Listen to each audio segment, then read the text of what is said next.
एक शाम प्राची टीवी पर सीरियल देख रही होती है। तभी उसकी सास वहां आती है। अरे सीरियल में तो ऐसे मग्न है जैसे आज रात का खाना पड़ोसी आकर बनाएंगे। मुझे पता ही नहीं था आपने अपने बेटे की शादी पड़ोस में भी की हुई है। हैं? मतलब?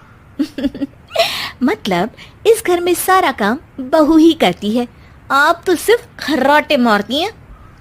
अच्छा जी, फिलहाल तो तुम आराम फरमा रही हो। चलो जाओ, ये मेरे टीवी देखने का समय है।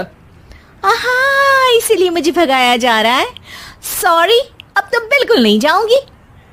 प्राची की इस बात पर दोनों सास बहू के बीच टीवी रिमोट के पीछे बच्चों जैसे छीना झपटी शुरू हो जाती है, जिसके बीच श्लोक भी काम से घर वापस आ जाता है।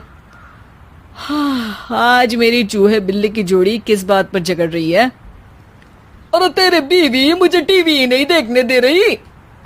अरे तुम्हारी मम्मी मुझे खाना बनाने के लिए फोर्स कर रही है।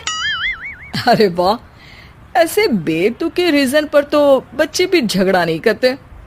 अरे मुझे कुछ मत बोल, सब इसने ही शुरू किया है। हाँ हाँ, जैसे आप तो बहुत दूध की धूली है ना। अरे बस, दोनों चुप। प्राची जाओ, खाने की तैयारी करो। और माँ तुम छोड़ो, तुम्हें क्या बोलूं, शांति से अपना सीरियल देखो। मुझे दोबारा लड़ने की आवाज सुनाई नहीं देनी चाहिए। ऐसा बोलकर श्लोक वहां से चला जाता है, जिसके पीछे पीछे प्राची भी कुछ न कुछ बड़बड़ाते हुए रसोई में चली जाती है। हाँ हाँ, सासू जी को तो कुछ बोलेंगे ही नहीं, बस मुझ पर ही हुक्म चलता है, खाना बनाओ, जैसे मैं इनके घर में खाना बनाने के लिए आई हूँ।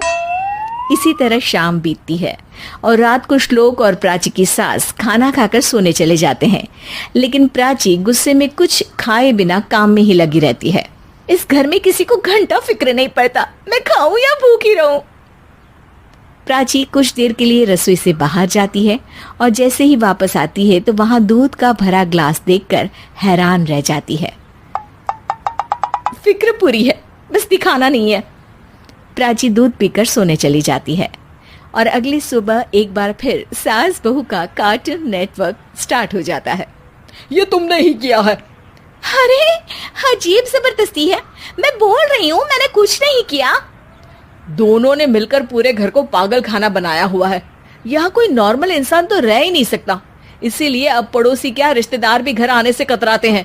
और सुन बेटे, तू भी चंगा, तेरी माँ भी चंगी, तेरी बीवी भी चंगी, रिश्तेदार। हाँ जी, आपको नहीं पता क्या, गंगाधर ही शक्तिमान है, रिश्तेदार ही। हाँ हाँ, बस समझ गया। कभी जानवरों जैसे लड़ेंगी तो कभी जुगलबंदी करेंगी। भाई मैं आप दोनों के बीच में नहीं फंसना चाहता। सास बहू की इस मनमौजी जोड़ी से परेशान होकर श्लोक अपना सिर खुजलाता वहां से चला जाता है। चलो अब मैं भी कीर्तन में जा रही हूँ।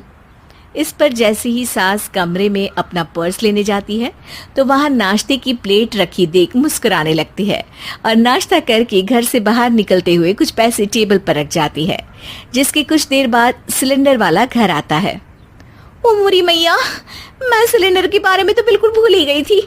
घर खर्च के सारे पैसे भी मम्मी के पास है और श्लोक से बोला तो उल्टा 4 बात सुनाएंगे। प्राची ये सोच ही रही होती है कि अचानक उसका चेहरा चमक उठता है और वो घर में आकर इधर उधर देखने लगती है। तभी उसकी नजर टेबल पर रखे पैसों पर पड़ती है, जिन्हें वो सिलेंडर वाले को दे देती है। ये सब श्लोक देख लेता है। अच्छा बेटे, इतना बड़ा घोटाला, सबके सामने मैं तेरी दुश्मन और पीठ पीछे तेरी मेरी यारी।